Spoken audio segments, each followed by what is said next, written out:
183.6 is awesome. I'm not feeling that great, so that's why I'm talking weird. My voice is hoarse. I got Vicks on my nose. I just woke up and I'm tired, guys. I'm so tired. I need medicine to keep going.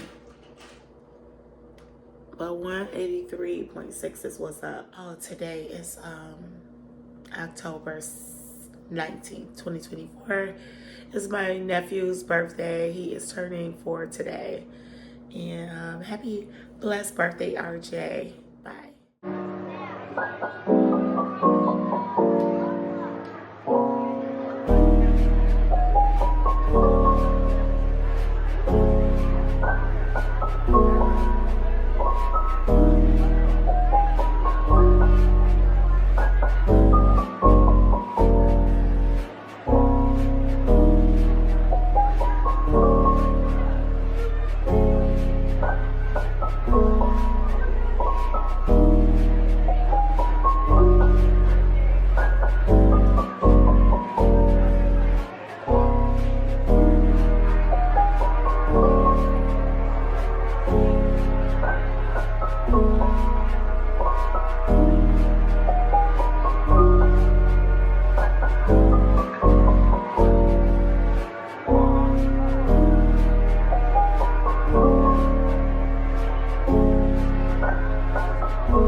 I feel better now, but I'm a little under the weather, congested, tired, and burnt out. Definitely. I think it's mostly burnt out. I'm not burnt out from my workouts. It's burnt out from, I'm exhausted from work, especially work. And just the routine of work, which I thank God for the routine of work. I actually enjoy my routine, my work routine, because it really puts me, in focus mode and prayer mode and go mode, And so I praise God for both. I praise God for work mode. I praise God for rest mode when it's time to rest. I praise God that He allowed me to have those both, a little bit of both worlds. And yeah, so I'm tired, I'm exhausted, and prayerfully I'm exhausted, spiritually I'm exhausted, because I am praying and fasting for things, for certain things to come to pass, and it feels like I'm in a delay situation with it, and so that can spiritually drain you as well. But what do you do when you're drained? You have to keep going. You just have to find the strength to keep going, the faith to keep going. And so that's what I do. And my workouts really help me to do that. Like, working out is like a major it's major therapy for me. Working out is therapy because I do the workouts, I'm listening to mostly gospel music, gospel, spiritual, uplifting music, worship music, and I'm praying as I work out. Like on a treadmill, I take my written prayers on the treadmill with me to speak them, to see where I'm at and what season am I in right now, where I'm at in my prayer life, like how many prayers have been answered, what's going on now, touching basis. It's like just reviewing your assignment for your test. You're just reviewing your notes, for the test, so you can pass the test. And so, like, pretty much my spirit is consistent in my prayer life. My prayers have been consistent. I got a prayer folder of answered prayers. I have that prayer folder has been filled, gradually prayers go into there. I don't no longer need to pray those things again, So, and I praise God for that, and then I release it, But the ones that it's just a stack of prayers so for every day that I pray, like today, that special prayer went underneath the stack.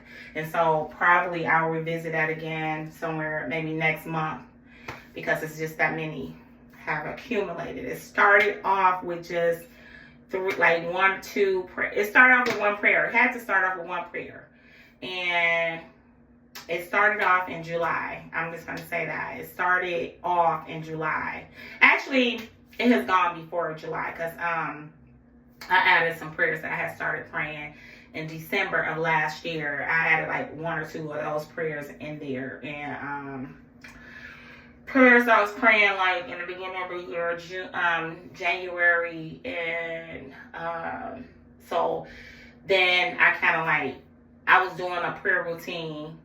And I was doing that prayer routine mostly over at work. I was doing that at work and stuff. And because I had gotten a message from God about something special that a desire that he put in my heart that I wanted to come to pass, that had already been in my heart, but it wasn't time. I just didn't feel that it was, so it was like dormant in my heart, because it just wasn't a time on it. But then I started pressing for that, and then in July I started getting specific or whatever, and then something, so I'm going to have a testimony eventually. One day I will have a testimony, be able to tell you guys things further. But right now I have to keep myself quiet. But I can tell you that these prayers are very, very, they're very, very powerful, very faith building. And I've just been increasing them over time, like as the Lord speaks to me, as the Spirit speaks to me. And so, anyway, guys, that's why working out is very powerful for me, because it's like a double-edged sword, because I do that. I pray while I work out. So when I'm on a treadmill, I'm speaking prayers, reading those prayers sometimes. Sometimes I don't do it every time I'm on the treadmill, because sometimes on the treadmill I need to be running and stuff. And so another thing that is very powerful is the fact that I feel like you have movement in praying, speaking. Your prayers has some type of power behind it. Because I just feel like you moving, it's just like prophetic. It tells you, like you're showing God that you were putting action behind what you're speaking. You're not just sitting there now praying on your knees. I do that too. I do all types of praying, okay? I pray on my knees. I pray while I'm driving to work. I pray sitting in my prayer chair. I pray, walking, standing. But those prayers, when you are put movement behind it, I feel like they just go another level to God. Speak another level. You put an action, power behind your words, and you demonstrating that you want those prayers to go somewhere. I don't know. God spoke that to me, and he spoke that to me back before I even had my son. Like, I was working at this particular job, and I had double emotions for that job. I had a love-hate relationship for that job, because I had love relationships for some of the people there, but I don't think we were treated the way we should have been treated on that job, so by administration. And so therefore, I used to go on the stairs, and I've always had this routine of writing out my prayers, because I'm a semi-writer, okay? I write. I love writing. I'm an English major, okay? I majored in English. I've been writing since I was 18, to be honest, and before, like 17, 18. Writing short stories, writing poetry, poems, writing songs. I used to write songs, like, I used to be in singing groups when I was 18 and 19, and so I've always had that gift of writing, and I got that from my mama because she did it, and I didn't even know she did it. Like, we talked about it, and we found out that one day we talked about it, and I found out that's where I got that gift from. So yeah, so then I started. I used to write, just write. I used to journal. And to be honest, guys, I was journaling since I was 14. Let me take that back. It wasn't 18. It was like 14. I had a journal. I used to write in my journal since I was 14. But I started doing, going, expanding it a little bit. And then what I'm trying to get to is that I used to write my prayers out. So it changed. Like in my early 20s, I started switching the prayer writing from like just writing in general, Dear Diary. Who the heck is diaries? I used to write Dear Diary and stuff like that. I changed it into Dear God, because that's who I'm like. He is the one I need to be talking to. He is the one that got the answers. He is the one that can change everything. He is the one that can do everything. So I changed it to God, and that's when I started seeing the power behind writing out my prayers. So I remember, so back in that day when I was working at that company and I used to feel depressed and defeated, I would go on the stairs or attacked. I used to go on their stairs, and it was a 13th floor. I've been on a fitness journey, guys, forever, okay? I've been on a fitness journey. My first diet I went on, I was 12 years old, okay? 12 years old, it was effective. I actually lost like 20 pounds because I was an overweight preteen and going through puberty. And I just picked up all this weight, and then like people were picking on me and stuff and telling me I was fat and stuff, and I just felt horrible in my body, and I decided to make a change, and I came up with my own meal plan and workout plan, guys. I promise you, it's the truth. We'll talk about that another time now, because I don't feel like talking about that right now, but I did do that. And it was effective. I lost, like, the next year, people that saw me, they just was like, what did you do? Like, you lost weight. Like, how did you do that? Like, I'm a little girl, and I did that at 12. So when I was 13, that's when I first started thinking I was cute, real cute, because I had my curves were popping at that time because I had lost all my little pudginess and stuff, and I was just curvy, like breasts, hips, never had booty, but just still curvy, but it was little. I was tiny. So back to the writing. So I used to pray those prayers on the stairs, and guys, and I got my first big release when I got released from there to go do student teaching. I got released from that job. Like, guys just started moving. Like, it'd be all of a sudden. Like, I'd be speaking those prayers, and it'd be seeming like it's not working. So, I used to run up and down the stairs, 13 floors. I used to run up and down those 13 floors, and I would pray, have prayers in my hand. I know it looked crazy. I do not care. It used to look crazy, and I didn't care. But people weren't on the stairs. Very seldomly, people would come on the stairs, and then I would just act like, I don't see them, or like I'm just going up and down the stairs. I ain't gonna let them see what I'm really doing, praying. Like, I'll go up a couple of flights of stairs, and then I'll stop and read a prayer, like a couple of sentences, go up some more, and sometimes I'll just walk up the stairs reading the prayers. And I got my first breakthrough. Well, not my first breakthrough, but it was a breakthrough there that I got my student promotion to student teach. Like, I don't know how the process went, and I actually was pregnant. Like, I remember being on the stairs, still doing it while I was pregnant. And I was pregnant when I got that student teaching release, and I just knew that my promotion was going to come that way.